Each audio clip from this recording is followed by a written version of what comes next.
आणि शिकागोतल्या मराठी शाळेमध्ये जवळजवळ 100हून जास्त मुलं आहेत, 105. आणि आम्ही विचार केला की शाळेत कसं आपण ब क ड शिकवणं, अक्षरांची ओळख करून देणं, पण मराठी शिकवणं हे ते तर बरोबरच आहे की आपण पुस्तकही ज्ञान देतो, पण त्याच्या पलीकडे जाऊन आपलं मराठी कल्चर एवढ्या दूर इंडियातून दूर आल्यानंतर पण अमेरिकेमध्ये या मुलांना त्याची जाणीव करून देणं, याच्यासाठी ज्ञानेश्वरांचा प्रयोग करण्या व्यतिरिक्त मला वाटलं नाही की त्यावेळेस चांगलं माध्यम असेल. आणि आश्चर्य म्हणजे जवळजवळ हा म्हणता सगळ्या मुलांचे हात वरती झाले. आणि आता आली पंचायत, आमच्याकडे 12च आहेत ज्ञानेश्वर, निवृत्ती आणि सोपान. तर थोडंसं त्या मानाने मग उंची, हाईट किंवा वजन आणि त्या काळचे ज्ञानेश्वर कसे असतील या सगळ्याचा अभ्यास करून, आणि साधारणपणे मराठीचं ते थोडंसं नॉलेज पण पाहिजे, ज्ञान तर त्याच्याप्रमाणे, आणि घरातून मराठीचा पाया पाहिजे. म्हणजे कारण ही जी भाषा होती हे मुलांना समजावून सांगणं, त्याचा अर्थ समजण्याशिवाय, कारण थोडी कठीण आहे भाषा, थोडे जडजड शब्द आहेत. किंवा ताटी उघडा ज्ञानेश्वराचे गाणं आहे, तुम्ही आता बघितलं, ताटी म्हणजे काय, बरोबर, ताट नाही, किंवा आता ताटी म्हणजे काय हे समजावून देण्यासाठी आम्हाला मुलांपेक्षा त्यांच्या पालकांची खूप मदत लागणार होती. त्याच्याप्रमाणे ज्यांच्या घरामध्ये मराठीचं वातावरण आहे आणि वातावरण नसलं तरी कठीण, म्हणजे सगळं हे मेहनत करून घ्यायची ज्यांची तयारी आहे, अशा आम्ही 12 मुलांना निवडलं. आणि तुम्ही बघितलंच असेल त्या 12 मुलं उत्साहाने सगळीकडे येत आहेत, प्रयोग करतायत. आणि आज आता आमचा आहे आता सिन्सिनाटीचा प्रयोग, आणि आत्ताच त्यांनी मला विचारलं आता पुढचा प्रयोग कुठे आहे. किती छान. म्हणजे त्यांचा उत्साह अगदी वाखाणण्यासारखा आहे. म्हणजे आपल्या शाळातला सगळा अभ्यास सांभाळून सगळं करून, हायस्कूलची मुलं पण आहे त्याच्यात.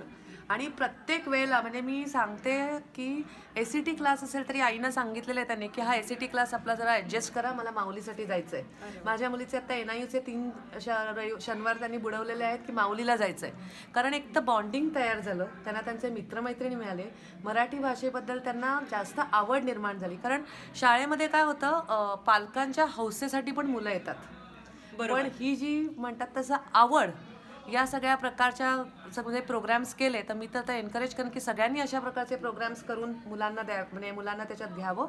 कारण याच्याने खरं मला असं वाटतं की कल्चर पुढे जातं आणि त्यांना कल्चरचं त्यांना नक्की म्हणतात तशी माहिती होती. नाही, we all are truly inspired by all this. Thank you. तर आम्ही नक्कीच, म्हणजे आता आमचाही उत्साह वाढलाय.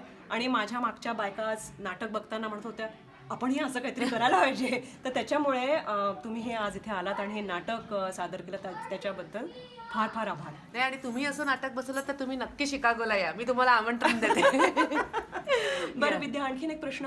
तुम्ही BMMच्या सेक्रेटरी पण आहात, तर आता BMM 2019 मध्ये तर काय तयारी चालू आहे, आणि काय म्हणजे, आणि इतर मंडळांना तुम्हाला कॉन्टॅक्ट करायचं असेल भाग घेण्याकरता, तर काय करायला पाहिजे?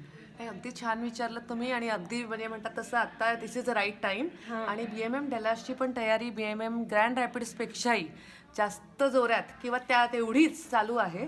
आणि वेगवेगळे प्रोग्राम्स त्यांना हवेच आहेत ऑफकोर्स नॉर्थ अमेरिकेमधून. तर त्यांचा आता नॉर्थ अमेरिका प्रोग्राम कमिटी तयार होईल आणि ते लोक ईमेल्स पाठवतील सगळ्या मंडळांना की तुमच्या मंडळातर्फे जर तुम्हाला प्रोग्राम्स हवे असतील, करायचे असतील, तर त्यांच्या काही क्रायटेरिया असतील आणि तुम्ही तुमचं प्रपोजल पाठवायचं आहे आणि त्या प्रपोजलमधून ते लोक सिलेक्ट करतील त्याच्याप्रमाणे. पण मला वाटतं BMM डॅलासला पण असेच चांगले दर्जेदार प्रयोग होतील आणि एक नक्कीच सिन्सिनाटीचा असेल. I hope so. म्हणजे सिन्सिनाटीत लोकांचा उत्साह बराच आहे आणि सिन्सिनाटी त्रिवेणी मित्र मंडळ नक्कीच काहीतरी करून आणेल तिथे. ठीक आहे.